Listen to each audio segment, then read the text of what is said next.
السلام علیکم ناظرین، میں ہوں سید حمزہ نقوی اور آپ دیکھ رہے ہیں ہمارا پروگرام یوتھ افیئرز ود حمزہ نقوی ہمارے یوٹیوب چینل اخبار ٹی وی پر۔ نئے آنے والے ناظرین سے درخواست کروں گا ہمارے یوٹیوب چینل اخبار ٹی وی کو سبسکرائب کر دیں اور بیل آئیکن کو کلک کر دیں تاکہ ہماری تازہ ترین اپڈیٹس آپ تک بر وقت پہنچ سکیں۔ جی ہاں ناظرین، جس طریقے سے ہم نے پروگرام کے تعارف میں آپ سے بتایا تھا کہ ہم انشاءاللہ اس چینل پر وہ حقائق جو عمومی طور پر نوجوانوں کو فیس کرنے پڑتے ہیں، وہ حقائق جو عمومی طور پر ہمارے میڈیا پر نہیں دکھائے جاتے، اور ایسی سکسیس سٹوریز اور ایسے شناخت چہرے آپ کے سامنے لے کر آئیں گے جن سے آپ مستفید ہوں، جن کی سٹوریز آپ کے لیے موٹیویشنس ہوں۔ اسی تسلسل کو ہم نے آغاز کیا۔ آج ہمارے ساتھ ایک ایسی شخصیت موجود ہے جو کہ کسی تعارف کے محتاج نہیں، نوجوان رہنما ہے، خود نوجوان ہے، یوتھ ایکٹیوسٹ ہیں، پولیٹیکل ایکٹیوسٹ ہیں، جن کا تعلق ایم کیو ایم پاکستان سے ہے۔ یوتھ ایکٹیوزم میں، سوشل ایکٹیوزم میں اپنا نام منوایا، اور آج الحمدللہ وہ ایک ایسا شناسا چہرہ ہے جو عمومی طور پر نوجوان جنہیں فالو کرتے ہیں۔ جی ہاں، میں مخاطب ہوں انجینئر جنرل عباس سے، جو کہ ہیومن رائٹ کونسل کے ذمہ دار بھی ہیں اور ہیومن رائٹس کونسل کی یوتھ ونگ کے سندھ کے صدر بھی ہیں۔ جی ہاں، میں مخاطب ہوں انجینئر جنرل عباس سے، میرے ساتھ موجود ہیں اور ہم ان سے گفتگو کریں گے۔ سر السلام علیکم۔ وعلیکم السلام حمزہ سر، نقوی، مزاج گرامی بخیر؟ الحمدللہ۔ سر کیسے ہیں؟ خیریت سے ہیں آپ؟ الحمدللہ۔ سر، عمومی طور پر ہم دیکھتے ہیں پاکستان میں نوجوان کا جو ہے بڑا کردار رہتا ہے اور نوجوان اکثریت میں پائے جاتے ہیں، لیکن ہماری پاکستان کی سیاست میں ہم دیکھتے ہیں کہ نوجوان سیاست سے دور رہے ہیں یا سیاست نے نوجوانوں کو دور کیا ہے؟ بہت اچھا اور بہت اہم سوال ہے حمزہ نقوی آپ کا۔ اصل میں پاکستان میں نوجوان سیاست سے دور نہیں ہے، پاکستان میں سیاست سے ناراض ہیں نوجوان۔ ناراض اس وجہ سے ہیں کیونکہ نوجوانوں کا علم لے کر ایک سیاسی جماعت آئی تھی، اور اس سیاسی جماعت نے پھر نوجوانوں کو 9 مئی پہ لگا دیا، اور اس نوجوان کو صرف یہ پتہ ہے کہ ہمارا پرائم منسٹر یا ہمارا 804 وہ ہینڈسم ہے۔ ان کو سیاست کی الف بے سے دور کر دیا گیا ہے۔ ان کو بس یہ بتایا ہے لڑو مرو جھگڑا کرو، 804 کو چھڑواؤ، اور بس یہی آپ کی سیاست ہے۔ ان کا کوئی اسٹرکچر نہیں ہے، ان کا کوئی پولیٹیکل اسٹرکچر نہیں ہے، ان کی تنظیم کے اندر ڈسپلن نہیں ہے، سب کی 1.5 اینٹ کی مسجد الگ بنی ہوئی ہے۔ تو نوجوان بہراروی کا شکار ہو گئے وہاں جا کے، اور بہت سارے نوجوان جن کو میں جانتا ہوں، آپ بھی جانتے ہیں، بالکل صحیح ہے، جو پاکستان تحریک انصاف سے نکلے اور اس کے بعد وہ پی ٹی آئی سمیت تمام سیاسی جماعتوں کو گالیاں دیتے ہیں، اور وہ گالیاں دینے کی وجہ ہی ہے کیونکہ ان کو موٹو ہی پتہ نہیں چلا کہ ہمیں سیاست میں آ کے کرنا کیا ہے۔ ان کو پلیٹ فارم نہیں دیا گیا، ان کو استعمال کیا گیا ایز اے ٹیشو پیپر۔ اچھا جنرل عباس صاحب، آپ نے بڑی ایک مخصوص جماعت کو ٹارگٹ کرتے ہوئے آپ نے اپنا بیانیہ اور نوجوانوں کا سیاست میں کردار سب کچھ بیان کر دیا۔ سر، میں دیکھتا ہوں آپ کا تعلق ایم کیو ایم پاکستان سے ہے، غالباً نوجوانوں کو پی ٹی آئی سے پہلے ایم کیو ایم سیاست کی طرف ایم کیو ایم نے راغب کیا۔ آپ نے بھی یوتھ ایکٹیوزم سے جو ہے نا سیاست کا آغاز کیا۔ مجھے تو سب سے پہلے یہ بتائیے گا کہ عمومی ہم دیکھتے ہیں نوجوان وہ جب گرو ہوتا ہے، گروئنگ ایج میں جاتا ہے، وہ اپنے کیریئر کے اوپر فوکس کرتا ہے، وہ کچھ لائف میں اچھا کرنا چاہتا ہے، تو آپ نے یوتھ ایکٹیوزم کو یا سیاست کو کیوں چنا؟ آپ کا جو سوال ہے وہ بڑا گھما پھرا کے اور پیشہ ورانہ طور پہ آپ نے کیا ہے۔ جو آپ نے بات کی، میں نے ایک مخصوص سیاسی جماعت کا نام لیا۔ بہت مخصوص سیاسی جماعت کا نام میں نے اس وجہ سے لیا کیونکہ نوجوانوں کو سیاست میں تباہ و برباد کرنے والی، بلکہ پاکستان کو تباہ و برباد کرنے والی جماعت یہی ہے۔ ٹھیک ہے۔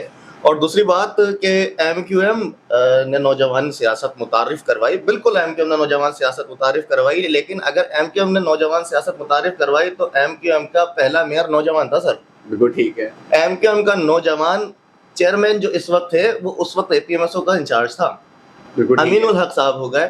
سب کو چھوڑو آپ، مصطفیٰ کمال، سید مصطفیٰ کمال، بالکل ٹھیک ہے، اس نے اپنی بھری نوجوانی کے اندر کراچی کو دنیا کے سب سے زیادہ تیزی سے ترقی کرنے والے ملک میں شامل ہوا اور دنیا کا سیکنڈ میئر بنا۔ سید مصطفیٰ کمال نوجوان تھا، ٹھیک ہے۔ اور آج بھی آپ تمام نوجوانوں کو دیکھ لیں، ایم کیو ایم کے یا اے پی ایم ایس او کے، ان کے پاس نظریہ ہے، ان کے پاس نظریات ہیں۔ آپ پاکستان پیپلز پارٹی کے کسی نوجوان سے بات نہیں کر سکتے، اس کو صرف ایک بات پتہ ہے کہ بھٹو زندہ ہے۔ آپ تحریک انصاف کے کسی نوجوان سے سیاست پہ نظریاتی بات نہیں کر سکتے، اس کو یہ بس پتہ ہے کہ 804 کو چھڑوانا ہے، اور دوسری سیاسی جماعتوں میں کیا نام لوں میں. لیکن MQM کے اگر آپ کسی سیاسی کارکن سے یا ایون کسی ہمدرد سے بات کرتے ہیں تو اس کا نظریہ اتنا پختہ ہوتا ہے کہ وہ آپ کو بتا دے گا کہ APMSO کی 11 جون 1978 سے لے کے اور آج 18 مئی 2026 تک کی جو جرنی ہے اس میں MQM نے کیا کیا مطالبات کیے, نوجوانوں کے لیے کیا کیا کیا, مہاجر قوم کے لیے کیا کیا کیا, سندھ کے لیے کیا کیا کیا, پاکستان کی ترقی کے لیے کیا کیا کیا. سر جنرل صاحب, میں یہاں پر آپ کی گفتگو کو سراہوں گا, بالکل اس میں کوئی شک نہیں ہے کہ APMSO نے جو بنیاد رکھی نوجوانوں کے اوپر, اور خاص طور پر پڑھے لکھے نوجوانوں کو سیاست کی طرف مائل کیا. میں یہ جاننا چاہ رہا تھا کہ ظاہر سی بات ہے, میں نے سوال بھی کیا, میں دوبارہ ریپیٹ کروں گا, میں اپنے آڈینس کو انجینئر جنرل عباس کی ہسٹری پہنچانا چاہتا ہوں کہ انجینئر جنرل عباس کو کہاں سے خیال آیا. آپ ماشاءاللہ انجینئر بھی ہیں, آپ کے پاس اور بھی بہت سارے آپشنس تھے, آپ بھی انجینئرنگ میں جا کے کوئی اچھی فیلڈ میں جا کے کوئی اچھی کمپنی میں جا کے جاب کرتے, تو آپ کو کہاں سے خیال آیا کہ ہم نے یوتھ ایکٹیویزم کرنی چاہیے یا سوشلزم کی طرف جانا چاہیے, تو یہ موٹیویشن آپ کو کہاں سے ملی؟ دیکھیں حمزہ, کوئی بھی نوجوان جو ہوتا ہے نا, وہ جب گرو کر رہا ہوتا ہے تو اس کے پاس ایک نہیں کئی راستے ہوتے ہیں. بالکل ایسا ہی ہے, اور راستہ اس کو خود چوز کرنا ہوتا ہے, چاہے اس کو چاچا ماما تایا پھپھا ابا اماں جو بھی بولے, لیکن وہ چلے گا اپنے پاتھ. بالکل ٹھیک ہے, ٹھیک ہے. تو انسانیت کا درد جو ہوتا ہے نا وہ بائی برتھ ہوتا ہے. بالکل ایسا ہی, اور وہ جینیٹیکلی ہوتا ہے. تو میرا فیملی بیک گراؤنڈ پولیٹیکل, وہاں سے جو یہ فلاح کا اور انسانیت کا درد چلتا ہوا آیا, اور میں اس میں بالکل بھی ہچکچاہٹ محسوس نہیں کروں گا یہ بات کرتے ہوئے کہ جس قوم سے میرا تعلق ہے میں اس پہ بہت زیادہ فخر کرتا ہوں. میرا تعلق مہاجر قوم سے ہے اور میرا تعلق اندرون سندھ سے ہے. جب میں نے وہاں پر ہماری قوم کے ساتھ پے در پہ ناانصافیاں دیکھی تو ایک واحد آپشن تھا متحدہ قومی موومنٹ. متحدہ قومی موومنٹ کو جوائن کیا اور اس کے بعد یوتھ پارلیمنٹ کو میں نے جوائن کیا. سیاست اور سماجی کارناموں کو میں ایک ساتھ لے کے چلتا رہا. اور MQM نے جو مجھے گروم کیا, APMSO نے اسپیشلی آل پاکستان متحدہ اسٹوڈنٹ آرگنائزیشن نے جو مجھے گروم کیا, تو آج میں آپ کے سامنے بیٹھ کے یا کسی بھی جگہ پہ بیٹھ کے بولنے کے قابل ہوں. بالکل ٹھیک ہے. تو APMSO ہی وہ واحد پلیٹ فارم تھی, ہے اور آنے والے وقتوں میں بھی انشاءاللہ رہے گی. جنرل صاحب, جو پالش کرتے ہیں قطع کلامی کے لیے معذرت, لیکن آپ کی بات سے مجھے ایک میری آڈینس کو مجھے حیرت ہوئی آپ کی بات سن کر کہ آپ نے بھی موروثی سیاست کو, جبکہ MQM کا مینیفیسٹو نہیں تھا یہ موروثیت کا. MQM کا تو مینیفیسٹو یہ تھا موروثی سیاست کا خاتمہ کرنا, جاگیردارانہ وڈیرانہ نظام کا خاتمہ کرنا. لیکن آپ نے کہا کہ مجھے سیاست میرے ورثے میں ملی ہے, خاندانی سیاست سے میں جو ہے نا سیاست کی طرف آیا. تو کیا آپ نے بھی موروثی سیاست کے اوپر عمل کرتے ہوئے سیاست میں قدم رکھا؟ حمزہ, جو میں نے کہا میں اس کا ذمہ دار ہوں, جو آپ نے سمجھا میں اس کا ذمہ دار نہیں ہوں. میں نے یہ ورڈ ہی یوز نہیں کیا کہ میں ورثے میں سیاست ملی یا موروثی سیاست کرتا ہوا آیا. میں نے کہا میرا فیملی بیک گراؤنڈ پولیٹیکل تھا. جی. اب میں نے یہ تو نہیں کہا کہ میرا باپ دادا چاچا ماما کوئی منسٹر تھا, کوئی MNA تھا, کوئی MP تھا, کوئی سینیٹر تھا. ٹھیک ہے, معمولی سے سیاسی کارکنان تھے, جی ورکرز تھے, سیاسی شعور تھا, سیاسی بصیرت تھی. ایک ویل ایجوکیٹڈ فیملی تھی جو بچے کو سیاسی بصیرت اجاگر کرواتی. نہیں سر, ہم دیکھتے ہیں نا معذرت کے ساتھ, ہم دیکھتے ہیں کہ اگر بلاول صاحب زرداری صاحب کے بیٹے نہ ہوتے یا مریم بی بی نواز شریف صاحب کی صاحبزادی نہ ہوتی تو شاید آج اس مقام پہ نہ ہوتی. آج انجینئر جنرل عباس جس مقام پر ہے, کیا اس کے پیچھے اس کا خاندان ہے؟ اگر انجینئر جنرل عباس کے پیچھے اس کا خاندان ہوتا تو شاید آپ اتنی آسانی سے میرے پاس آ کے پوڈ کاسٹ نہیں کر سکتے تھے. ایک غریب اور متوسط طبقے کی جماعت کو جنرل عباس کا چننا تو وہ اس بات کی دلیل ہے کہ جنرل عباس کسی کی پش کر کے نہیں آیا, وہ اپنی محنت سے. اور APMSO کا اور MQM کا یہ خاصا رہا ہے کہ میرٹ کے اوپر عہدے, میرٹ کے اوپر ذمہ داریاں, میرٹ کے اوپر ان کو ایوانوں تک پہنچایا جاتا ہے. تو میں تو خود کو بہت ناقابل اور بالکل ناچیز سمجھتا ہوں, لیکن یہ نو ڈاؤٹ MQM کی, یوتھ پارلیمنٹ کی اور ان تمام استادوں کی محنت ہے کہ جنہوں نے مجھے اس قابل بنایا. لیکن اگر آپ نے بات کی خاندانی پشت پناہی کی, تو خاندانی پشت پناہی ہوتی تو آج میں یہاں بیٹھا ہوا نہیں ہوتا. ٹھیک. اچھا جنرل صاحب, دیکھا جاتا ہے کہ پاکستان میں ویسے ہی بہت زیادہ ہمارے نوجوان جو ہے طبقاتی نظام آپ کو پتہ ہے پاکستان میں نوجوان ویسے ہی مشتعل ہیں، نوجوان فرقہ واریت میں یا نوجوان قوم پرستی میں بہت زیادہ آپ کو پتہ ہے کہ پائے جاتے ہیں، اور جذباتی بھی ہے ہمارا نوجوان. تو ایم کیو ایم جیسی جماعت جس کی بنیاد ہی ایک قومیت کے اوپر ہوئی تھی، تو آپ کو نہیں لگتا کہ آپ نے بھی آپ بھی اسی ٹریک پہ چل پڑے جو نوجوان آج کل جذباتی نوجوان چل پڑا تھا کہ فرقہ واریت قوم پرستی، تو آپ نے بھی قوم پرستی کو ترجیح دی ہے؟ حمزہ، ایم کیو ایم اگر مہاجر کاز پہ پروان چڑھی تو وہ مہاجرزم، وہ قوم پرستی نہیں تھا. مہاجر ایک نظریہ ہے. ٹھیک ہے. مہاجرزم ایک نظریہ کس طرح ہے کہ جب مکہ سے مدینہ ہجرت ہوئی تو یہ ہمارا نظریہ شروع ہو گیا. بالکل ٹھیک ہے. ٹھیک ہے. اور دنیا میں دو ہی ہجرتیں اسلام کے نام پر ہوئی ہیں. بالکل. ایک مکہ سے مدینہ جو میرے آقا رسول اللہ صلی اللہ علیہ وآلہ وسلم نے اپنے اصحاب کے ساتھ کی، اور دوسری ہجرت کہاں ہوئی؟ ہندوستان سے پاکستان. سر میرے اور آپ کے آبا و اجداد اپنی حویلیاں، اپنے کروڑوں اربوں روپے کی جائیدادیں ٹھکرا کے اس ملک میں آئے. کس لیے آئے؟ پاکستان کا مطلب کیا؟ لا الہ الا اللہ. قائد اعظم محمد علی جناح رحمۃ اللہ علیہ نے پکارا. دو قومی نظریے کے بعد جب نعرہ بلند ہوا کہ بٹ کے رہے گا ہندوستان، لے کے رہیں گے پاکستان، تو میرے اور آپ کے آبا و اجداد تھے جنہوں نے قائد اعظم محمد علی جناح رحمۃ اللہ علیہ کا ساتھ دیا اور پاکستان میں آئے، اور پاکستان میں آنے کے بعد مہاجر کہلائے. صحیح ہے. اب بہت سارے لوگ بات کریں گے، ہماری پبلک بات کرے گی، نیچے کمنٹس کے اندر ہیڈ کمنٹس بھی آئیں گے. ٹھیک ہے. اور یہی ہماری کامیابی ہے، اسپیشلی ہیڈ کمنٹس آنا، کہ مہاجر پناہ گزین ہوتے ہیں، مہاجر نہیں ہوتے. آپ پاکستان میں آ گئے، آپ پاکستانی ہیں، آپ سندھی ہیں، تو بھائی میرے سندھی ایکسیپٹ کرو نا. میں سندھی میں بات کرتا ہوں، میری پیدائش اندرون سندھ کی ہے، میری تعلیم اندرون سندھ کی ہے، میں سندھی بولتا ہوں، میں سندھی لکھتا ہوں، میں سندھی پڑھتا ہوں. ایکسیپٹ کرو نا. بہت زبردست. نہیں کیا ایکسیپٹ، نہیں کیا گیا ایکسیپٹ. میں تعصب کی بات نہیں کر رہا، سندھی سارے میرے بھائی ہیں، میرے سارے دوست سندھی ہیں.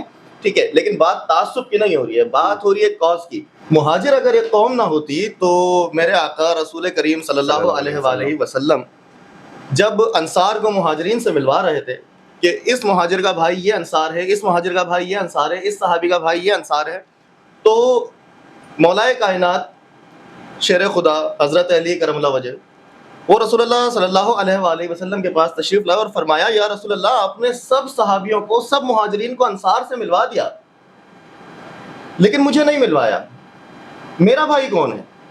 تو رسول کریم صلی اللہ علیہ وآلہ وسلم نے بہت بہت وثوق کے ساتھ یہ بات کر رہا ہوں میں، کہ رسول کریم صلی اللہ علیہ وآلہ وسلم نے مولا کائنات شیر خدا حضرت علی کو فرمایا کہ مہاجر کا بھائی مہاجر ہے. بالکل. مہاجر کا بھائی مہاجر ہے. اور ان کو پھر گلے لگایا.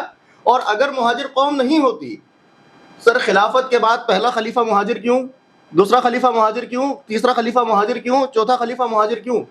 تو مہاجر کو قوم مانا جائے، مہاجر قوم ہے اور مہاجر کو قوم ماننا پڑے گا.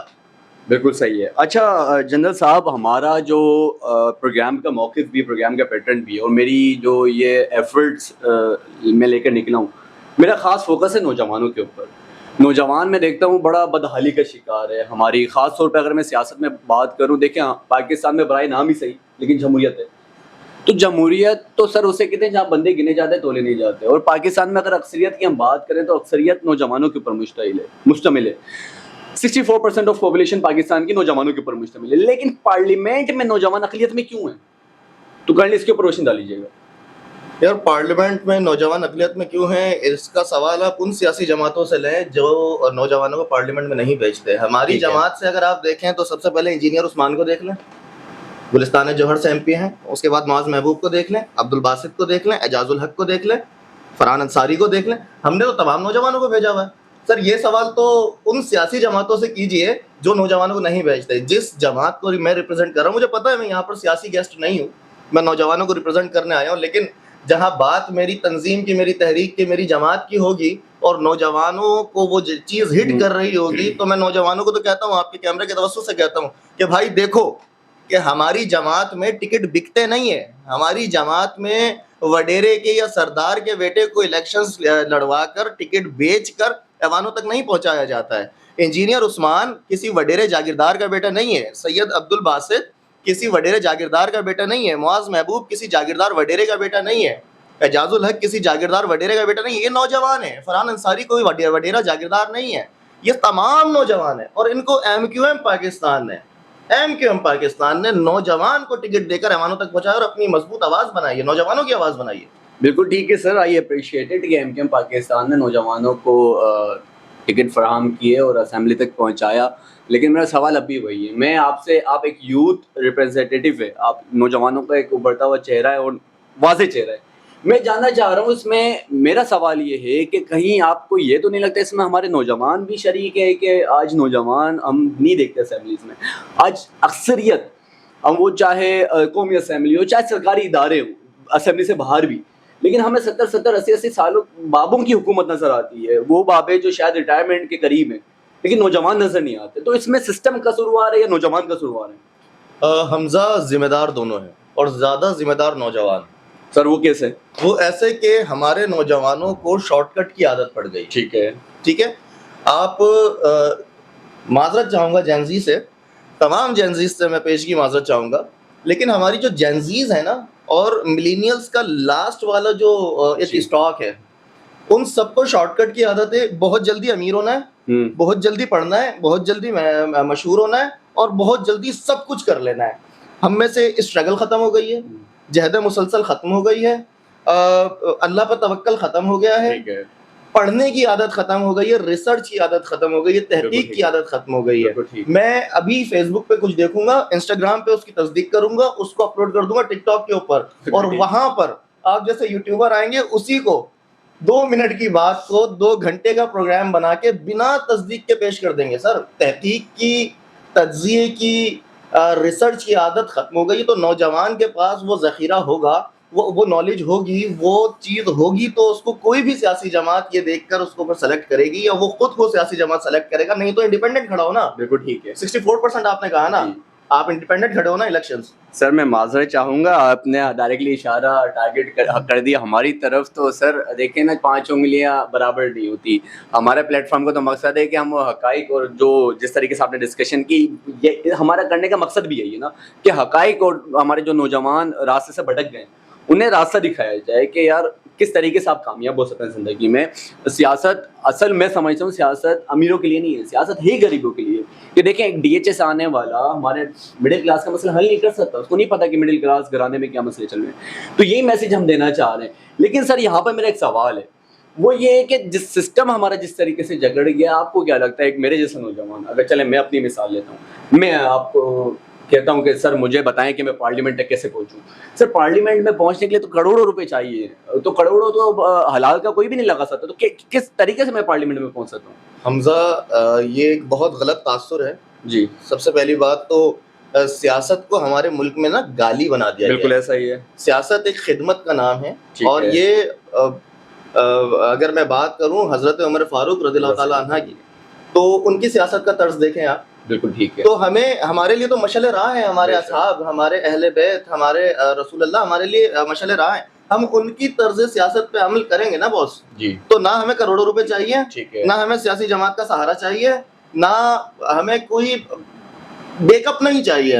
آپ ایک نوجوان ہیں, آپ اچھا بولتے ہیں, اچھا لکھتے ہیں, آپ کا کردار ایسا ہے کہ آپ کی یو سی کے, آپ کے ٹاؤن کے, آپ کے حلقے کے لوگ آپ کو جانتے ہیں, آپ سے واقف ہیں, آپ سے شناسا ہیں, اور وہ جانتے ہیں کہ یہ کام اگر کوئی کر سکتا ہے تو حمزہ نقوی کر سکتا ہے. تو حمزہ نقوی آزاد حیثیت سے کھڑا ہو, کیوں نہیں کھڑا ہوتا؟ بالکل ٹھیک. اور حمزہ نقوی اگر آزاد حیثیت سے کھڑا ہوتا ہے تو حمزہ نقوی کو کس نے کہا ہے کہ آپ جا کے جوہر چورنگی کے اوپر اور وہ بڑی بڑی بلڈنگوں کے اوپر اپنے دیو ہیکل بل بورڈز لگواؤ؟ نہیں باس, بل بورڈ سے الیکشنز نہیں جیتے جاتے, پمفلیٹ سے الیکشن نہیں جیتے جاتے, کردار سے جیتے جاتے ہیں. آپ کا کردار ایسا ہونا چاہیے کہ آپ کو, میں اگر ووٹ دینے جا رہا ہوں, میں اگر آپ کے علاقے کا رہائشی ہوں, اور میں اگر آپ کو ووٹ دینے جا رہا ہوں, تو اور سامنے سے کوئی ووٹر نکلا ہے, اس نے کہا ہے کہ یار کس کو ووٹ دینے جا رہے ہو, تو وہ مجھے بتائے کہ یار یہ حمزہ نقوی نوجوان لڑکا ہے, اس نے یہ کام کیا, اس نے یہ کام کیا, وہ مجھے آمادہ کرے. آپ کا کردار ایسا ہونا چاہیے, آپ کا اورا ایسا ہونا چاہیے کہ وہ مجھے آمادہ کر لے, اور آپ کے کارنامے ایسے ہوں میں جا کے حمزہ نقوی کو ووٹ دے کروں. سر آپ کو کیا لگتا ہے پاکستان کا جو موجودہ نظام چل رہا ہے,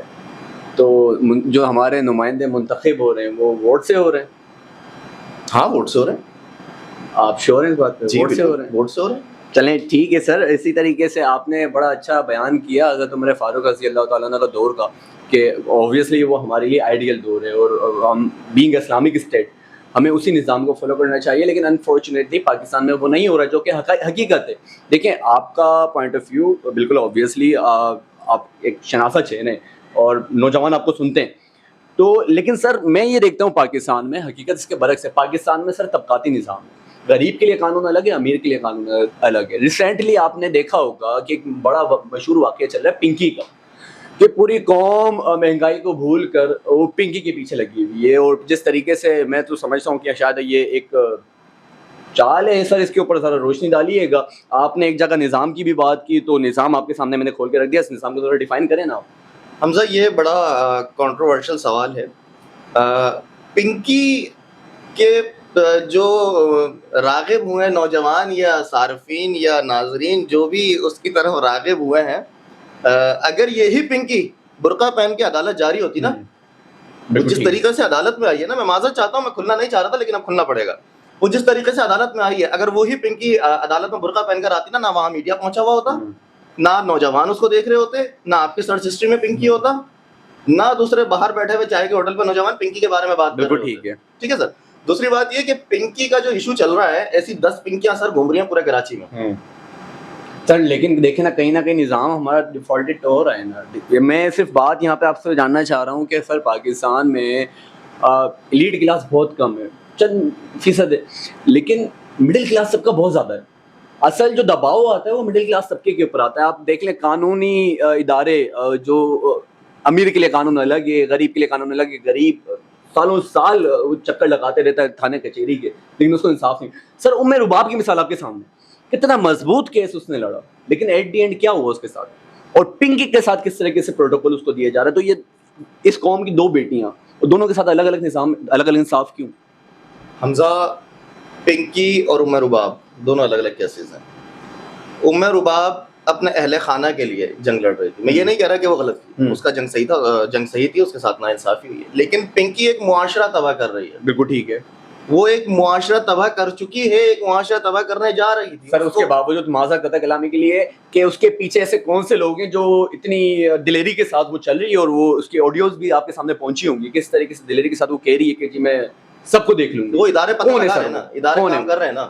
اس کی ٹینشن مجھے اور آپ کو نہیں ہونی چاہیے. وہ ادارے کام کر رہے ہیں نا, ادارے کو کام سر میں تو دیکھیں اور عوام کے سامنے حقیقت لانا چاہتا ہوں. عوام کے سامنے حقیقت ادارے چھپا رہے ہیں. عوام کے سامنے میں کسی سیاسی سرکاری عسکری ادارے سے تعلق نہیں رکھتا نا کہ میں جو حقیقت چھپاؤں گا. لیکن جہاں آپ نے بات کی پنکی کو پروٹوکول دینا, دیکھیں وہ ایک ظاہر سی بات ہے, جس طریقے سے آپ نے کہا کہ کون لوگ اس کے پیچھے ہیں. جو لوگ اس کے پیچھے ہیں اب وہ پکڑی گئی ہے, اب اس کی جان کو بھی خطرہ ہے. ٹھیک ہے, اگر اس کو مار دیا تو وہ نیٹ ورک تو بے نقاب ہونے سے پہلے ہی جو ہے وہ فرار ہو جائے گا. بالکل ٹھیک. تو اس کو پروٹوکول دینا اس لیے لازم ہے, میں فیور نہیں کر رہا ہوں پنکی کی, اس کو پروٹوکول دینا اس لیے لازمی ہے کیونکہ وہ حراست میں رہے گی, تب ہی وہ نام ڈسکلوز ہوں گے جو اس کی پشت پناہی کر رہے تھے. اور پر امید رہیں, انصاف ہوگا انشاءاللہ. اور جو آپ نے بات کی نا دوہرا نظام, مڈل کلاس تھانوں کے چکر کیوں لگا رہا ہے. آپ نے بات کی, میں بھی کوئی ڈیفینس میں نہیں رہتا ہوں, کوئی زمزمہ میں کلفٹن میں نہیں رہتا ہوں, لیکن مڈل کلاس تھانوں کے چکر کیوں لگا رہا ہے. مڈل کلاس کنڈا کیوں لگا رہا ہے, مڈل کلاس چوریاں کیوں کر رہا ہے بجلی کی, مڈل کلاس پانی کیوں چوری کر رہا ہے, مڈل کلاس شادیوں میں ہوائی فائرنگ کیوں کر رہا ہے, مڈل کلاس کے بچے بنا لائسنس کے گاڑی کیوں چلا رہے ہیں, ٹھیک ہے, مڈل کلاس ہیلمٹ کیوں نہیں پہن رہا, مڈل کلاس مطلب ہر وہ کام کر رہا ہے. اب آپ بولیں گے کہ ان کو بیسک فیسلٹی نہیں ہے. سر بیسک فیسلٹی بالکل نہیں ہے, لیکن بیسک سینس تو ہے. بالکل ٹھیک ہے. وہ سینسز استعمال کیوں نہیں کر رہا سر. سر جب آپ کے سیاستدان, آپ کے بڑے بڑے نامور سیاستدان جب اس ملک کو نوچ کے کھا سکتے ہیں, اس ملک کے قوم کا پیسہ باہر لے جا سکتے ہیں, تو پھر مڈل کلاس سب کا کیا کرے. آپ سارا قصور آپ دیکھیں بڑا ڈیفینسو یہاں پر آپ کر رہے ہیں. آپ اپنے آپ کو تو بڑا ڈیفینس میں رکھ کر جو ہے نا سارا اپنے ملبہ جو ہے آپ نے عوام کے اوپر ڈال دیا, مڈل کلاس کے اوپر ڈال دیا. میں بھی عوام ہوں سر. یہاں پر آپ ایک نوجوان کو ریپرزینٹ کر رہے ہیں, یہاں پر آپ نے ایک جماعت کو ریپرزینٹ کیا ہے. تو آپ کی جماعت کو اگر میں بڑی نگاہ سے دیکھوں تو سر معذرت کے ساتھ بڑے ہم نے دیکھے ٹیلی فون آپریٹرس کو تقدیر بدلتے ہوئے ہم نے دیکھا, اور وہ رکشہ ڈرائیورس کی ہم نے تقدیر بدلتے ہوئے دیکھا, ہم نے درزیوں کی تقدیر بدلتے ہوئے دیکھا. تو سر میں یہاں پہ کسی جماعت کے خلاف تنقید نہیں کر رہا, لیکن میں یہاں مڈل کلاس طبقے کو وہ ڈیفینس کرتے ہوئے ان کی یہ بات کر رہا ہوں. سر جب سیاستدان کرپشن کر سکتے ہیں, ان کو روکنے والا کون ہے؟ اگر ایک مڈل کلاس کنڈا ڈال رہا ہے تو سر اس کو کنڈا فیسیلیٹیشن کون دے رہا ہے؟ جو ٹیلی فون آپریٹر کی تقدیر بدلی ہے نا, وہ ٹیلی فون آپریٹر بننے سے پہلے ایم پی اے تھا, وہ ٹیلی فون آپریٹر بننے سے پہلے آئی ٹی منسٹر تھا, وہ ٹیلی فون آپریٹر بنا تو وہ ایم کیو ایم کا ایک ڈسپلن ہے. ایم کیو ایم واحد ایسی سیاسی جماعت ہے جس کا ڈسپلن ہے وہ کنوینئر سے لے کے چیئرمین سے لے کے اور نیچے کارکن تک کی ذمہ داریاں سونپی جاتی ہیں. بالکل ٹھیک ہے. میری ذمہ داری جو تھی وہ آپ کے سامنے تھی. جی جی. میں A P M S O sector organiser تھا حیدرآباد کا. تو میری ذمہ داری تھی آ کے پہلے سیکٹر آفس کو صاف کرنا. میں نے جھاڑویں لگائی ہیں. میں نے کہا مجھ سے بڑے بڑے لوگوں نے 90 کی, حیدرآباد زون کی, تمام زونز کی, یونٹ آفس کی, سیکٹر آفس کی جھاڑویں لگائی ہیں. تو ٹیلی فون آپریٹر ایک بہت بڑا عہدہ ہے. اور وہ ٹیلی فون آپریٹر کو ہی کیوں چنا گیا کراچی کے میئر کے لیے؟ سر ٹیلنٹ تھا. بالکل ٹھیک. اور اس ٹیلی فون آپریٹر کو ایم پی اے کیوں بنوایا گیا؟ ٹیلی فون آپریٹر سے پہلے ٹیلنٹ تھا. اس ٹیلی فون آپریٹر کو آئی ٹی منسٹر کیوں بنایا گیا؟ کیونکہ ٹیلنٹ تھا. تو بات اگر مصطفیٰ کمال بھائی کی ہے تو مصطفیٰ کمال بھائی ہی آج وہ واحد شخصیت ہے جو ایم کیو ایم کو لے کر چل رہا ہے. اچھا, آپ کو کہنے کا مقصد یہ ہے کہ ٹیلنٹ نے تقدیر بدل لی. جی ٹھیک ہے سر, میرا سوال اب بھی تقدیر کہاں بدلی؟ آپ نے یہاں پر اپنے لیڈر کو تو ڈیفینڈ کر دیا, لیکن جو آپ نے تنقید مڈل کلاس طبقے کے اوپر کی, آپ نے اس کا جواب نہیں دیا. ٹھیک ہے, مڈل کلاس طبقے کی جو آپ نے بات کی کہ سیاستدان سب نوچ کے کھا گئے, ٹھیک ہے, سیاستدانوں کو سلیکٹ کس نے کیا ہے؟ ٹھیک ہے, میں نے اور آپ نے کیا ہے نا. کیوں کیا ہے سر؟ یہ تو بڑا کنٹروورشل اس کے اوپر سوال ہے, آپ میرے اوپر ڈالیں تو میں جواب نہیں دوں گا. لیکن دیکھیں اب قوم باشعور ہو گئی ہے, ہمیں پتہ ہے کہ فیصلے کہاں سے ہوتے ہیں. سر میں صرف بات کر رہا ہوں, میں صرف بات کر رہا ہوں اس طبقے کی کہ اس طبقے کو جب فیسیلیٹیشن نہیں دی جائے گی, اس طبقے کو جو ان کی بیسک رائٹس ہیں سر, اب گیس بجلی پانی. سر آپ گلشن میں رہ رہے ہیں, آپ کو پتہ ہے کہ آپ کے گھر پہ 6 گھنٹے گیس نہیں ہوتی ہے, میرے گھر پہ 8-10 گھنٹے گیس نہیں ہوتی ہے, گیس کی لوڈ شیڈنگ ہے. تو جب ان کو سہولیات نہیں فراہم کی جائیں گی سر, تو عوام تو شارٹ کٹس دیکھے گی نا, ان کو تو چاہیے اپنی ضروریات پوری کرنے کے لیے. شارٹ کٹ کے اندر ہمیشہ بندہ گرتا ہے. ٹھیک ہے, ٹھیک ہے, شارٹ کٹ سے بہتر ہے کہ جو اویئرنیس سیشنز ہوتے ہیں گورنمنٹ کی طرف سے یا اداروں کی طرف سے, این جی اوز کی طرف سے, ٹھیک ہے, اویئرنیس دی جاتی ہے عوام کو, اشتہارات آتے ہیں, تو وہ اویئرنیس, وہ آگاہی عوام وہ شعور پیدا کیوں نہیں کر رہی عوام اپنے اندر؟ سر ٹھیک ہے تعلیم یافتہ نہیں ہے لیکن شعور تو ہے. سر شعور کون پیدار کرے گا مجھے بتائیں؟ ایک بائے برتھ بچے کو اس کی تربیت والدین کرتے ہیں, ٹھیک ہے, والدین جس شیپ میں ڈالتے ہیں بچہ اس شیپ میں ڈھلتا ہے. لیکن اس قوم کی تربیت کون کرے گا؟ آپ کے لیڈرز تو سیاست کرنے میں مصروف ہیں, آپ کے لیڈرز تو کرپشن کرنے میں مصروف ہیں, آپ کے سیاستدان اس ملک کے تو وہ تو باہر پراپرٹیز بنانے میں مصروف ہے, تو ان کی تربیت کون کرے گا؟ تعلیم سر آپ کے تعلیمی ادارے کہاں میسر ہیں؟ آپ کے تعلیمی اداروں میں کہاں سکلز دی جا رہی ہے؟ وہ بات قوم کا نصاب پڑھایا جا رہا ہے. میں پیلے اسکول سے پڑھ کے انجینئر بن گیا باس. ٹھیک ہے, میں پیلے اسکول سے پڑھا ہوں, انجینئر بن گیا. ٹھیک ہے, تو جس کو پڑھنے کی چاہ ہوتی ہے, جو پڑھنے والا, میں ایک بہت چھوٹی مثال دے رہا ہوں, بہت بڑے بڑے نام سرکاری اسکولوں سے پڑھے ہوئے ہیں. بالکل ٹھیک ہے, وہ آج کوئی جج ہے, کوئی بیوروکریٹ ہے, کوئی آرمی میں افسر ہے, کوئی کہاں ہے, کوئی کہاں ہے. سر بات ہے تعلیم کی, اور جو میں نے بات کی نا شعور کی, شعور انسان آج کل سوشل میڈیا ہے, جس طرح میں نے تھوڑی دیر پہلے بات کی تھی کہ بنا تصدیق کے بعد خبر شیئر تو ہو جاتی ہے, ٹھیک ہے. اب سوشل میڈیا کے اندر اپنے مطلب کی چیز آپ دیکھ رہے ہو جس سے آپ کی خواہشات پوری ہو رہی ہیں, ٹھیک ہے, لیکن آپ اس کو اپنی اویئرنیس کے لیے یوز نہیں کر رہے ہو. ٹھیک ہے, ٹک ٹاک آپ دیکھ رہے ہو, اس کے اوپر آپ 3-2-1 پلے دیکھ رہے ہو, لیکن اس کے اوپر بہت سارے چینلز ایسے بھی ہیں جو آپ کو آگاہی دے رہے ہیں. جی ٹھیک ہے, آپ نے جس طرح بات کی تھی ٹیلی فون آپریٹر کی, تو سر اس ٹیلی فون آپریٹر کا ہی ایک فینومینا تھا.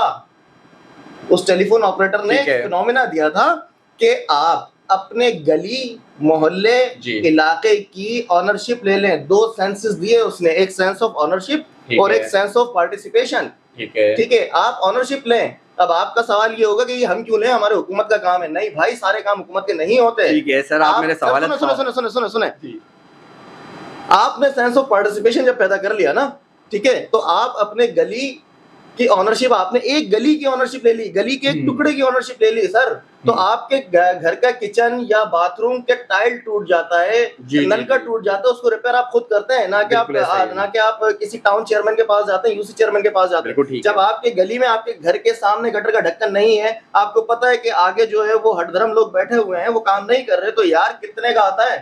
ٹھیک ہے, گٹر کا ڈھکن آپ بنا کے لگا لیں, آپ آنرشپ لے لیں. آپ معاشرے کے اندر آپ خود شعور پیدا کریں گے. آپ ایک گلی کے اندر, آپ جیسے نوجوان, میرے جیسے نوجوان ایک گلی کے اندر جب یہ کام کرنا شروع کریں گے, سر یہ ہم نے کیا ہے. آئیون حیدرآباد ہم نے جو بنائی تھی, ہم نے یہ کام کیے ہیں, ہم نے بغیر سرکاری فنڈنگ سے ہم نے حیدرآباد کے بڑے بڑے مونومنٹس, حیدرآباد کا حیدر چوک, کبوتر چوک, ہوش محمد شیدی چوک ہم نے بنائے وداؤٹ گورنمنٹ فنڈنگ. وہ ہم نے آنرشپ لی نا اپنے شہر کی, اس کے بعد سے آئیون حیدرآباد کو جانا جاتا ہے شہر کے اندر, وہ آنرشپ لی. بالکل ٹھیک ہے. تو سب کو آنرشپ لینی چاہیے, سب کا کام ہے. پاکستان ترقی یافتہ ملک نہیں ہے, ترقی پذیر ملک ہے, اور اس کی ترقی کے اندر اتنے سے لے کے اتنے تک کو سب کو اپنے کردار ادا کرنا ہے. بالکل سر, آپ نے بالکل ٹھیک بات کی. اقبال کا اس کے اوپر فرمان بھی تھا نا کہ افراد کے ہاتھوں میں اقوام کی ترقی, ہر فرد ملت کے مقدر کا ستارہ ہے. سر اسی بات کو کنٹینیو کرتے ہوئے میں آؤں گا, میں بینگ کا کراچی آئی, میں کراچی کا ایک شہری ہوں, آپ بھی کراچی کے ایک شہری ہیں. سر دیکھتے ہیں کہ کراچی جو پورا پاکستان چلاتا ہے, کراچی جو پاکستان کی معیشت میں 65-70% معیشت میں کردار ادا کر رہا ہے, سر آج وہ کراچی بدحال کیوں ہے اور کون ہے اس کے پیچھے؟ کراچی کی تباہی کے پیچھے آپ کو بھی پتا, مجھے بھی پتا کون ہے. پاکستان پیپلز پارٹی, مراد علی شاہ. اور موجودہ کراچی کی تباہی کا جو ذمہ دار ہے وہ ایک کریکٹر ہے جس کو میئر بنا دیا, جس کی سنجیدگی ہی نہیں آ رہی ہے. ٹھیک ہے, جب وہ اپنی شخصیت میں سنجیدہ نہیں ہے تو شہر کے بارے میں کیا سنجیدہ ہوگا؟ مطلب آپ نے اس پوری کراچی کی تباہی کی وجہ سبب صرف ایک شخص کو یا ایک جماعت کے اوپر؟ ایک جماعت بالکل. پاکستان پیپلز پارٹی کراچی کی تباہی کی ذمہ دار تھی, ہے, رہے گی اگر اس کی حکومت رہی تو. سر میں نے دیکھا ماضی میں کراچی کو آن ایم کیو ایم نے کیا. ایم کیو ایم نے کراچی کو پھر بنایا بھی کیسا؟ سر بنایا, بالکل بنایا ہوگا. ہماری آڈینس اس کے اوپر جواب دے گی, میں تو بالکل صافی نیوٹرل ہوتا ہے, آڈینس اس کے اوپر جواب دے گی کہ آڈینس تو آپ کی میجورٹی کے اندر جین زی پی ٹی آئی والی ہے. سر وہ تو دیکھیں, یہ فیصلہ عوام کے اوپر ہے کہ وہ کس طرف جاتی ہے. یہ تو بات میں بے بانگ و دہل کہوں گا, اس پہ میں نے ایک ولاگ بھی کیا تھا. کوئی شک نہیں ہے کہ پیپلز پارٹی نے جو ہے نا سندھ کی تباہی پھیری ہے, اور خاص طور پہ کراچی کو بڑا تباہ کیا ہے. لیکن سر یہاں پر دل دکھتا ہے, افسوس ہوتا ہے کراچی کو اس حال میں دیکھ کر. کیا آپ کو کوئی امید نظر آتی ہے کراچی کے بہتر ہونے کی؟ ہاں بالکل. کراچی کے وارثین کو, کراچی کے ورثاء کو, کراچی کے بیٹوں کو, کراچی کے مسائل جاننے والوں کو, ایم کیو ایم پاکستان کو کراچی دوبارہ دے دے. ٹھیک ہے, پہلے سے بہتر کون دے دے؟ عوام دے دے, عوام دے دے. عوام دے دے. اور یہ بات نہیں ہے, میں یہاں پر ایک بات کوٹ کروں. ابھی شرجیل احمد صاحب نے کہا کہ ایم کیو ایم بھاگ گئی تھی. ٹھیک ہے, الیکشنز میں اگر ایم کیو ایم نے بائیکاٹ نہیں کیا ہوتا نا بھائی, تو کراچی حیدرآباد میں آپ کے یہ کارٹون میئر نہیں بیٹھے ہوئے ہوتے. ٹھیک ہے. ایم کیو ایم نے بائیکاٹ کیا تھا اپنی ایک جائز جواز کے اوپر کہ ہمیں گنا نہیں جا رہا تھا, ہماری مردم شماری نہیں ہو رہی تھی, آدم شماری ٹھیک طرح سے نہیں ہو رہی تھی, آپ کو نہیں گنا جا رہا تھا, مجھے نہیں گنا جا رہا تھا, ہم نے بائیکاٹ کیا تو ایم کیو ایم کی خیرات کے اوپر بیٹھے ہو تم لوگ. بالکل ٹھیک ہے شرجیل میمن صاحب, ایم کیو ایم کی خیرات پہ بیٹھے ہو. ایم کیو ایم بھاگی نہیں تھی. سندھ حکومت میں کراچی حیدرآباد کے میئر ایم کیو ایم کی خیرات پہ بیٹھے ہیں, اور ایم کیو ایم اگر واپس کراچی ایم کیو ایم کے پاس آتا ہے تو مصطفیٰ کمال بھائی نے کراچی جو بنایا تھا وہ پاکستان دنیا کا دوسرا ترقی کرنے والا, جو تیزی سے ترقی کرنے والا شہر تھا. اب پاکستان کا دنیا کا سب سے زیادہ تیزی کرنے والا پہلا ملک بن جائے گا کراچی. ایم کیو ایم کو دے دے دوبارہ, آپ ملک بن جائے گا. سب کراچی میرے لیے تو ملک ہے. ٹھیک ہے. اچھا سر, مجھے جس طریقے سے میں تو کراچی کو لے کر ہوپ لیس ہوں کہ میرا نہیں خیال کہ کراچی میں کوئی آئے گا جو کراچی کی تقدیر بدلے گا. کچھ مجھے بتا سکتے ہیں کہ کراچی کے میجر مسائل, ان کے اوپر ذرا روشنی ڈال کے, اور آپ کیا سمجھتے ہیں کہ وہ کس طریقے سے حل ہو سکتے ہیں؟ سر سب سے بڑا تو مسئلہ میں ایک نشاندہی کر دوں ڈیولپمنٹ کا, اور ماحول جو آلودہ ہمارے پورے شہر کراچی کا ہوا ہے, آپ کیا سمجھتے ہیں کیسے بہتر ہوگا؟ ماحول کے بہت اچھی بات کیا آپ نے. ابھی میں تھوڑی دیر پہلے پڑھ رہا تھا کہ 500 نئی بسوں کا جو ہے وہ ای وی بسوں کا اجازت دی ہے وزیر ٹرانسپورٹ صاحب نے. بھائی روڈ تو بنا دو, بسیں کس پہ چلاؤ گے؟ بالکل صحیح ہے, اڑاؤ گے کیا؟ میری بیٹی سنتی ہے ویلز آن دا بس, وہ اڑتی ہے بس کارٹون میں, تو وہ والی بس لے کر آ رہے ہو کیا بھائی؟ بالکل ٹھیک ہے. پہلے سڑکیں تو بناؤ.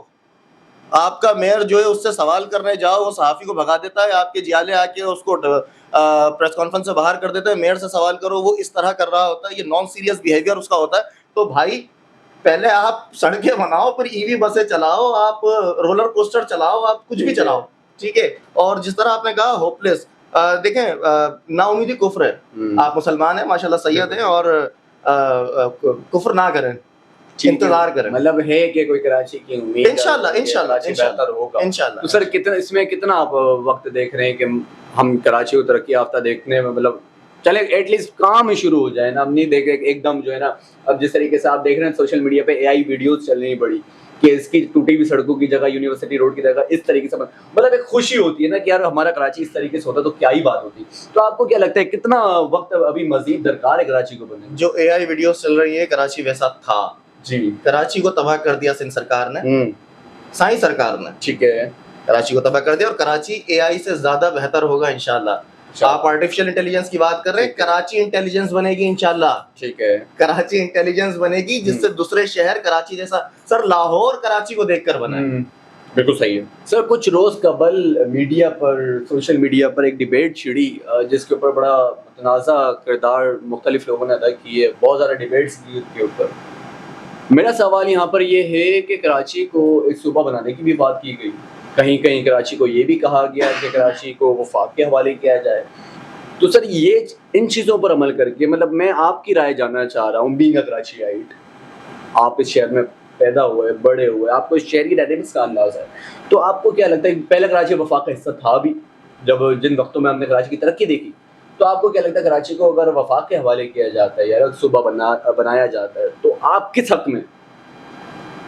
سب سے پہلے تو آپ نے بات کی نا کہ جو مزاحمت کا سامنا کرنا پڑ رہا ہے. جی. ٹھیک ہے. یہ جو آ کے باتیں کر رہے ہیں نا کہ ہماری لاشوں پہ سے بنے گا اور خون کی ندیاں بہیں گی, اور یہ بھائی جا کے پہلے ہسٹری پڑھو.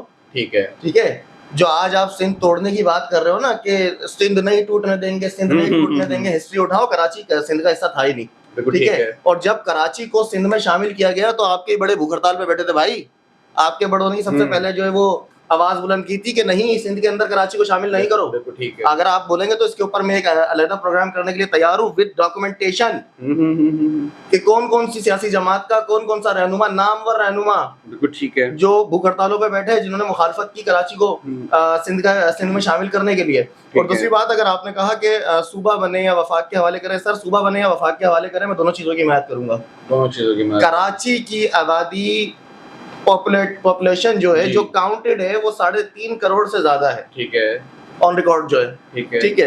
اور آف ریکارڈ جو ہے وہ 4 کروڑ سے زیادہ ہے. صحیح ہے. ٹھیک ہے. تو آپ یہ دیکھیں کہ دنیا کے 12 ملکوں سے بڑا شہر ہے یہ. بالکل ایسا ہی ہے. دنیا کے 12 ملکوں سے زیادہ بڑا شہر. تو بھائی اگر وہاں پر انتظامی یونٹس بنانے کی بات کی جا رہی ہے, اگر کراچی کو سندھ سے علیحدہ کر دیا تو ہم نے کون سی خدا نہ خواستہ کسی جو ہے وہ توہین کر دی, کوئی مذہبی رسم توڑ دی, یا کوئی ہم نے کوئی شرک کر دیا. تو اگر کراچی کو علیحدہ صوبہ یا علیحدہ ریاست یا علیحدہ جو ہے وہ پاکستان کی ریاست بنائی جائے یا انتظامی یونٹ بنائی جائے, تو اس میں تو آپ کو خوش ہونا چاہیے بھائی, آپ کا صوبہ ترقی کرے گا. آپ کا علیحدہ صوبہ, آپ کے پاس روزگار کے مواقع بڑھیں گے, کراچی کے روزگار کے مواقع الگ بڑھیں گے. آپ کراچی آؤ گے تجارت کرنے. مجھے اس کی چھوٹی سی کوئی دلیل دے سکتے ہیں کہ آپ اگر یہ مثلا کہ اگر کراچی کو ایک الگ صوبہ بنا دیا جاتا ہے یا کراچی کو وفاق کے حوالے کیا جاتا ہے, تو سر کس طریقے سے کراچی ترقی کرے گا؟ کراچی کو اگر علیحدہ صوبہ بنا دیا جاتا ہے تو کراچی میں جس طرح میں نے تھوڑی دیر پہلے کہا کہ ذمہ دار سندھ حکومت ہے, تو کراچی کا جب وزیر اعلیٰ ہوگا جی تو وہ کراچی کا ہی ہوگا بوس. ٹھیک ہے. چاہے وہ سرجانی ٹاؤن یوسف گوڈ کا ہو, چاہے وہ کیماڑی کا ہو, چاہے وہ ماڑی پور کا ہو, چاہے وہ گلشن اقبال کا ہو, چاہے نارتھ نازم آباد کا ہو, لیکن وہ کراچی کا ہی ہوگا. اس کو کراچی کا پتہ ہوگا, کراچی اس کے فنگر ٹپس پہ ہوگا, کراچی میں کون سی جگہ کہاں ہے, کیا مسئلہ ہے, کیا ہے, کیسے نہیں ہے. ٹھیک ہے. آج میں کھلا چیلنج کرتا ہوں, یہ جو پیپلز پارٹی کے سارے ذمہ دار بیٹھے ہوئے ہیں, میں چند پرانے, چلے اس پہ بھی ایک پروگرام کریں گے, میں کراچی کے علاقوں کے پرانے نام لے رہا ہوں. یہ جتنے بھی MPs بیٹھے ہیں پاکستان پیپلز پارٹی کے, ٹھیک ہے, وزیر اعلیٰ صاحب, میں کراچی کے پرانے علاقوں کے نام لے رہا ہوں. آپ بتا دیں ذرا وہ علاقہ کہاں ہے. چھوٹی سی مثال دے رہا ہوں, حسرت موہانی کالونی کہاں ہے؟ ٹھیک ہے, بتا دیں آپ کہاں ہے. سر بڑے بورڈ کا نام ہے حسرت موہانی کالونی. بالکل صحیح ہے, بڑا بورڈ کا نام ان کو نہیں پتا ہوں گے سر, کراچی والوں کو پتا ہوں گے کراچی کے مسائل کیا ہیں. جب کراچی والا کراچی کی آنرشپ لے گا تو کراچی ترقی کر جائے گا. اچھا سر, ہم دیکھتے ہیں کراچی میں فلاحی ادارے بڑے ایکٹیو ہیں, اور کراچی میں بڑی NGOs کو ہم کام کرتے ہوئے دیکھتے ہیں. یہ NGOs, یہ فلاحی ادارے, یہ انسانی خدمت کے لیے کام کر رہے ہیں یا کمائی کا اڈا بنے ہوئے ہیں؟ بہت اچھا اور بہت گہرا سوال ہے. بہت سارے ادارے فلاحی کام کر رہے ہیں, ٹھیک ہے, بہت سارے ادارے کما رہے ہیں, ٹھیک ہے, میں نام نہیں لینا چاہوں گا, لیکن آپ کسی کو مچھلی پکا کے دینے سے بہتر ہے کہ مچھلی پکڑنا سکھا دیں. بالکل ٹھیک ہے. یہ میرا جامع جواب ہے. سر بہت آپ نے شارٹ سے اس میں آپ نے پیغام دے دیا, کیونکہ ہم دیکھتے ہیں کراچی میں خاص طور پر شہر کراچی کی زیادہ یہ روایت بن چکی ہے, فلاحی کاموں میں آگے سے آگے رہتے ہیں. تو میں تو اس پر اپریشیٹ بھی کروں گا خاص طور پہ کراچی کی یوتھ کو, جو کہ اپنا سب کچھ قربان کر کے انسانی خدمت میں لگی رہتی ہے. آئی اپریشیٹڈ کراچی یوتھ. سر ہم بات کریں گے 28ویں آئینی ترمیم کے اوپر, جس پر ابھی اس وقت ڈیبیٹ چل رہی ہے سوشل میڈیا پر, جو کہ عنقریب آنے والی ہے. تو اس پر آپ اپنا کیا تبصرہ کریں گے؟ سر 28ویں آئینی ترمیم وطن عزیز کے لیے اتنی ہی ضروری ہے جتنی گرمیوں میں پانی. ٹھیک ہے, اسپیشلی کراچی کے لیے, کیونکہ 28ویں ترمیم میں غلط کیا ہے مجھے بتائیں. بلدیاتی اداروں کو با اختیار کرنا, اس میں کون سی غلط بات ہے؟ 9/11 کا واقعہ دنیا کے سامنے ہے. جی, جب ورلڈ ٹریڈ سینٹر کا انسیڈنٹ ہوا تھا تو وہاں پر پہلے وزیر اعلیٰ پہنچا تھا یا وہاں کا میئر پہنچا تھا؟ ہمارے یہاں پر آ کے میئر کہہ دیتا میرے پاس تو اختیارات ہی نہیں ہے. مسئلہ اختیار کا نہیں ہے, مسئلہ کردار کا ہے. آپ با کردار ہوتے تو اختیارات نکال لیتے کسی طریقے سے. اچھا سر, میں آؤں گا اس پر. خاص طور پہ ہمارے نوجوان بڑے جذباتی ہیں اور یہاں پر ان کے جذبات بالکل حق پر ہوتے ہیں اور بڑا ہم اسٹرانگ دیکھتے ہیں, اور آپ کا بھی اسٹینس ہم نے دیکھا بھی ریسنٹلی. انڈیا نے دوبارہ ایک آزمانے کی کوشش کی تھی, پاکستان کو ایک تھوڑا سا چٹکلا دینے کی کوشش کی تھی, جس پر ہمارے DGSPR صاحب نے بڑی تگڑی پریس کانفرنس کر کے ان کو جواب دیا. اور سر اس میں ان کا کہنا یہ تھا بھارت کا کہ اب کے بار حملہ ہوا تو ٹارگٹ ہمارا کراچی ہوگا. بسم اللہ. تو جس پر DGSPR نے پریس کانفرنس کرتے ہوئے کہا کہ کراچی والے خود بتائیں گے کراچی والے کون ہیں. اور اس پر 1 سال قبل ہم نے آپ کی ویڈیو بھی دیکھی تھی. سر وہ ڈائلاگ ذرا دوبارہ بھی بتائیے گا, اور اس پر DGSPR کو being a Karachi head, being a Karachi والا, آپ کیا جواب دینا چاہیں گے بھارت کو؟ میں سب سے پہلے تو فیلڈ مارشل جناب حافظ منیر صاحب اور DGISPR کو سلیوٹ کرتا ہوں بینگا کراچی آئٹ اور بینگا محب وطن پاکستانی, کہ جس طریقے سے انہوں نے جواب دیا, خود ہی کراچی والوں کی طرف سے جواب دے دیا. جی, اور بالکل آپ نے جس طرح کہا کہ 1 سال قبل جب یہ معرکہ حق کے فوراً بعد ہم نے جو ایک اظہار یکجہتی کیا تھا پاک فوج کے ساتھ, تو کراچی کا ایک بڑا بدنام ڈائلاگ ہے. ٹھیک ہے سر آتا ہو. تو وہی میں, یہ نریندر مودی نام کا جو بندر ہے, وہ بندروں کی بےزتی کر دی میں نے, لیکن اس کو میں کہہ رہا ہوں. اور یہ بھارتی جتنے بھی یہ کارٹون کریکٹرز بیٹھے ہوئے ہیں بھارتی آرمی میں, BSF میں, تو کراچی کا ایک بڑا مشہور ڈائلاگ ہے, آج سے 1 سال پہلے بولا تھا میں نے, تمہارے کسی چینل نے یہ شیئر بھی کیا تھا, میں دوبارہ بول رہا ہوں کہ کراچی آنے کی اگر جرت کی تو پھر اپنا ناپ تیار کرنا, بوری ہم تیار کریں گے. بہت زبردست, بہت زبردست. سر آخر میں بہت اچھی آپ کے ساتھ گفتگو ہوئی. ہمارا ایک پیٹرن ہے یوتھ کے اوپر, یوتھ افیئرس جس طریقے سے میرے پروگرام کا نام ہے. سر آج کی یوتھ میں سمجھتا ہوں کہ بہت بدحال ہے, اور یوتھ کے اندر مایوسی بھی دیکھتے ہیں, اور یوتھ کامیاب ہونا چاہتی ہے, لیکن کہیں نہ کہیں بہت زیادہ ہرڈلز, بہت زیادہ اسٹرگلس کا سامنا ہے. آپ بھی اس فیز سے گزریں. میں چاہتا ہوں 2-3 منٹ کا ایک سیشن جو کہ آپ ہماری آڈینس کے ساتھ کریں, ایک یوتھ کو موٹیویشن میسج بھی ڈلیور کریں, اور جو آپ نے اپنی زندگی میں تجربات کیے, وہ جن تجربات سے آپ نے سیکھا اور آج جس مقام پر آپ ہیں, میں چاہتا ہوں اپنے زندگی کا ایکسپیرینس بھی, اور یوتھ کو ایک موٹیویشن آپ اینڈ میں دیں کہ کس طریقے سے جو گروئنگ یوتھ ہے, جو کالج یونیورسٹیز میں اس وقت پڑھ رہی ہے, آگے کامیاب ہونا چاہتی ہے, وہ کن کن مراحل سے گزرے اور ان کو کامیابی کے لیے کون کون سے اسٹیپس کو فالو کرنا چاہیے. پلیز. حمزہ نقوی, یہ ایک بہت طویل بات ہو جائے گی, آپ کے پاس شاید اتنا ٹائم نہیں ہے, لیکن اس کے اوپر میں آپ سے ریکویسٹ کروں گا کہ یہ والا جو ایک موٹیویشن یا اویئرنیس سیشن ہے, اس کے اوپر ایک اور نشست رکھی جائے. لیکن آپ نے ابھی کچھ دیر قبل میرا ایک ورڈ پڑھا تھا, میں پورے یوتھ کو, کراچی پورے پاکستان کو ریپرزینٹ کرتا ہوں, تو کچھ دیر قبل آپ نے میرا ایک لفظ جو ہے وہ پکڑ لیا تھا کہ ملک, کراچی ملک. یس. پاکستان میرا ملک ہے, پاکستان میری محبت ہے, بالکل ایسا, اور کراچی میرا عشق ہے. ٹھیک ہے, تو عشق میں انسان پاگل ہو جاتا ہے, عشق میں آدمی مجنون ہو جاتا ہے, ٹھیک ہے, جنونی ہو جاتا ہے. تو اس جنون میں میرے منہ سے نکلا کراچی میرا ملک ہے. جی, ٹھیک ہے, تو یہ اسی ضمن میں نکلا جس ضمن میں ہماری پشتون برادری کہتی ہے کہ ہم اپنا ملک جا رہا ہے, ہم اپنا وطن جا رہا ہے. تو کراچی بھی میرا ملک ہے, ٹھیک ہے، پاکستان میرا ملک ہے، اور کراچی کی نوجوان جو پورے پاکستان کو ریپرزینٹ کر رہی ہے، وہ بہت زیادہ بدحالی کا شکار ہے، بالکل ہے، لیکن کہیں پہ نہیں بھی ہے. ٹھیک ہے. تو نوجوان جو ہے وہ محنت کریں، اور محنت کس طرح کریں، وہ بہت جید اساتذہ کراچی شہر کے اندر ہیں، اور محنت کریں. اور ابھی کچھ دن پہلے آپ نے ایک ویڈیو دیکھی ہوگی کہ وہ سموسے والا یا ٹیکسی والے کی بیٹی نے 17 میڈلز جو لیے ہیں. جی جی جی جی. تو وہ بھی کراچی آئٹ ہے. ایک اورنگی ٹاؤن کا واقعہ ہے جس میں ایک کچرا چننے والے نے اپنی بہن کو ڈاکٹر بنایا. ٹھیک ہے، تو محنت کریں، مایوس نہ ہو. جس طرح ہمارے اینکر بھائی نے کہا کہ میں کراچی سے مایوس ہو چکا ہوں، سب سے بڑی چیز ہے مایوسی کفر ہے. تو میں نوجوانوں کو یہی پیغام دینا چاہتا ہوں، مایوس نہ ہو. آپ کے ہاتھ میں کراچی ہے، آپ کے ہاتھ میں پاکستان ہے. آپ محنت کریں، کھل کے محنت کریں. آج فیل ہوں گے، کل فیل ہوں گے، پرسوں فیل ہوں گے، ایک ہفتے تک فیل ہوں گے، ایک مہینے تک فیل ہوں گے. مایوس نہیں ہونا ہے. Try try try try and try. دیکھیں، اینڈ کچھ بھی نہیں ہوتا. جی. END اینڈ کچھ بھی نہیں ہوتا. END اینڈ کا مطلب ہوتا ہے ایفرٹس نیور ڈائی. نیور ڈائی. اسی طرح فیل کچھ نہیں ہوتا. FAIL فیل کچھ نہیں ہوتا. فیل کا مطلب ہوتا ہے فرسٹ اٹیمپٹ ان لرننگ. واہ. اگر آپ خود کو فیلور فیل کریں گے تو آپ فیل ہو جائیں گے، اور فیل ہو بھی گئے تو کوئی مسئلہ نہیں ہے.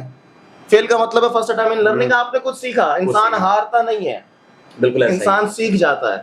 تو آپ محنت کریں انشاءاللہ. اس کے اوپر ایک میں ریکویسٹ کروں گا، اگر ضرور لب کشائی کا موقع دیا بندہ ناچیز کو، تو اس کے اوپر ضرور محنت بات کریں گے کہ نوجوانوں کو کس طریقے سے آگے پاکستان کی ترقی میں اپنا کردار ادا کرنا چاہیے. سر بہت شکریہ آپ کے ٹائم کا. جی ہاں ناظرین، یہ تھا آج کا ہمارا پوڈ کاسٹ یوتھ افیئرس کا ایک گیسٹ کے ساتھ، جو کہ آپ کے سامنے اس شہر کراچی کی نمایاں شخصیت ہے. اسی تسلسل کو ہم جاری و ساری رکھیں گے. آپ کے ساتھ ایک نئے بلاگ میں ملاقات ہوگی. اس سے جانے سے قبل میں آپ سے درخواست کروں گا، آج کا بلاگ ہمارا کیسا لگا، پوڈ کاسٹ کیسی لگی، اپنی قیمتی رائے کمنٹ سیکشن میں ضرور دیجیے گا. آپ کی قیمتی رائے ہمارے لیے بہت امپورٹنٹ ہے.